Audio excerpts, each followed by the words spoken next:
Part 10. Who the F did I hire? The story probably went from hiring my stepsister to work at my dog grooming salon to then getting her fired and arrested, and ongoing saga. We are deep in it, okay? We are deep in the trenches. This is part 10. I have no idea how long the series was going to be going when I first started it, but I just wanted my side of the story to be put out there because people like to run with narratives nowadays all the time. And we had some people enter the chat last series on part 9. And hi, Kat. Hi, Kayla. Welcome to your tape. And they said that this is really unclassy of me and not a good look for me as a business owner to be doing this video series. So they're above watching this, so they're not going to see this, right? So I guess I'm not talking to you, Kat or Kayla, because you're too above a drama channel to watch it. So what happened was, if we go all the way back, let's go all the way back a year ago to March. I had just seen my sister Cadence smacking dogs on the face. The next day after seeing all of the footage, the cop calls me before I even get a chance to call him because Cadence had brought cops to my salon prior to this to mess with me. So I said, yes, I do have evidence. The cops are right next door. So like, I'm literally next door to the police department. So the nice animal control officer comes over and grabs the tapes and says, if there's enough on here to press charges, I will. And the next thing I heard, she was arrested. The cop came in, the animal control officer, and said, has she been here yet? And I was like, what do you mean? He's like, has she been here to like mess with you yet? Because she was really mad at you guys. And I was like, no, but I do have cameras everywhere. I have outside and inside cameras everywhere. And I'm next door to a police department, so go ahead, mess with me. Only the family finds out about like what had happened with Cadence because she was going to court and we needed to keep everything quiet until the court date was over, and then I could publicly talk about the incident. The pet parents of every dog that was in the videos was notified by me and the district attorney. And then it went to court, and that took a whole year, blah, blah, blah. But a couple days after she was arrested, the family had found out about her being arrested for animal abuse. Lynn's own uncle's wife tells someone that Lynn was arrested for animal abuse and to keep away from her. And that person had brought their dog to the salon. And the dog, I will not bring up the dog's like name or the owner or anything because I personally don't like to exploit dead animals, but people in the comments and people in text chains and stuff have been. So I don't think that's a great look. I don't think that's very classy, but let's continue. So they brought a dog to me. I groomed the dog. Lynn did not groom the dog. And a few days later, after the dog was there, the day after, a few days later, I don't know the timeline, the dog died. And they brought the dog to the vet, and the vet, I guess, said it was inconclusive of like if we could have done something because they went to Gomez and said, did Lynn touch my dog and kill it? And I said, no, I groomed that dog. Nothing happened to the dog. It was a sweet little like Shih Tzu mix type of dog. And it's really sad. I was really sad when I found out that he died. I was like, oh no. And I was like, no, nothing happened to him. And the animal control officer came into my salon and asked me about it. And I was like, I'll go get you the footage of me grooming him, the entire grooming footage.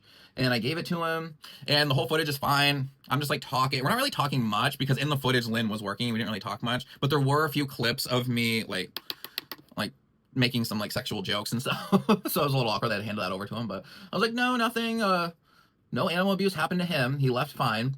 And so he obviously had some other internal injury or something, but they apparently, after the cops cleared my name with footage of me grooming the dog and nothing happening to the dog, are still just going around saying that Lynn killed the dog. Like to this day, they're saying, like, once the video footage was like leaked, they're like, yeah, she groomed my dog and killed it. And I'm like, hey, whoa, this is like defamation, because now you're saying that there was an animal death at my salon, and now you're accusing her of death. Like, that's more of a charge, because her charge is she has like a year of deferred disposition, which basically means she's on probation. And at the end of that year, next January, if she doesn't do anything wrong and go against any of the bail conditions, she only gets charged with 1 animal cruelty charge. But if she goes against her conditions, she'll get charged with 5. And her conditions are she can't be around animals unsupervised by another adult. But that might mean that she could possibly work with animals if there's other adults around there. So that's her sentencing. My name was cleared of doing anything to that dog. And it's so tragic that the dog died, but I guess they're still like falsely accusing someone who, like, and I'm not sticking up for Lynn by any means, but she didn't even groom the dog. I'm on video doing it. And so if you're going to accuse the death, you're accusing me of it. And I have video evidence that I did not. And that is called defamation. So you just might want to be careful. So they're going around on text chains and stuff, like bad mouthing me in the business and saying that like I knew about it and didn't tell anyone and all this stuff. And it's like, that's how the court system works. You can't go, I can't, like, it would have like messed with the court date. Like, I was waiting till she got a sentence, and she technically doesn't even have it. She's still not even getting charged until next January. Like, the court system takes forever. They said that, yeah, like a dog died there, and they tried to cover it up, and I'm like, I did not at all. Clearly, I'm sitting down talking about it, and I gave the footage to the cop. Like, people are just out for blood for me. It's wild. So Kat is the one that's going around saying, like, I know the owners of that. Trying to act all like, everyone knows about it, and like he hasn't talked about it. And I'm like, oh, so she was like, all the other grooming salons, everyone knows about it, and he hasn't talked about it for a year. And I want to be like, okay, you've known about an animal abuser and haven't talked about it either? If everyone's known about it, he knows that the dog died a year ago and never said anything. Seems like she's trying to cover up Lynn. Seems like she's a defender of Lynn for some reason. I think like we got a Kat and Kayla animal abuse defenders over here. Oh gosh, it's crazy.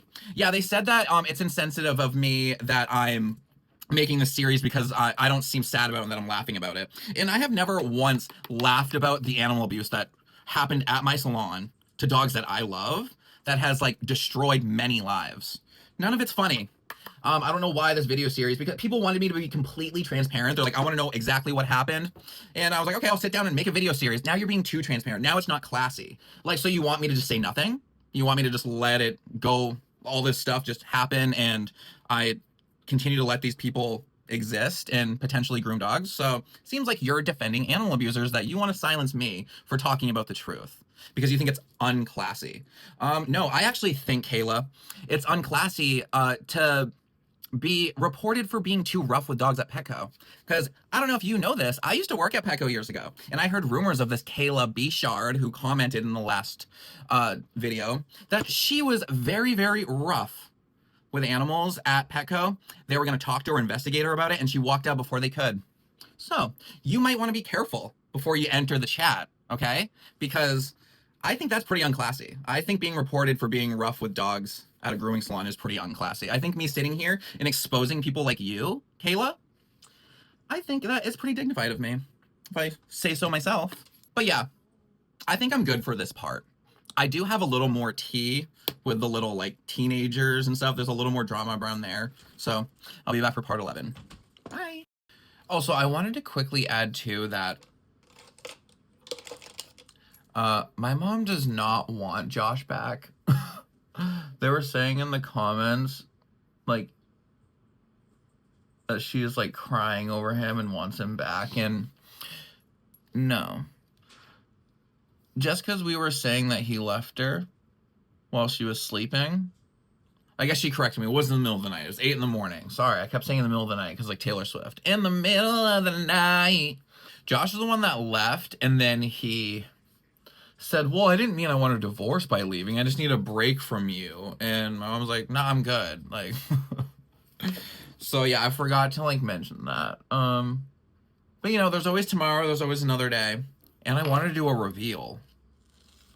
I mean, can you even handle that level of fierceness?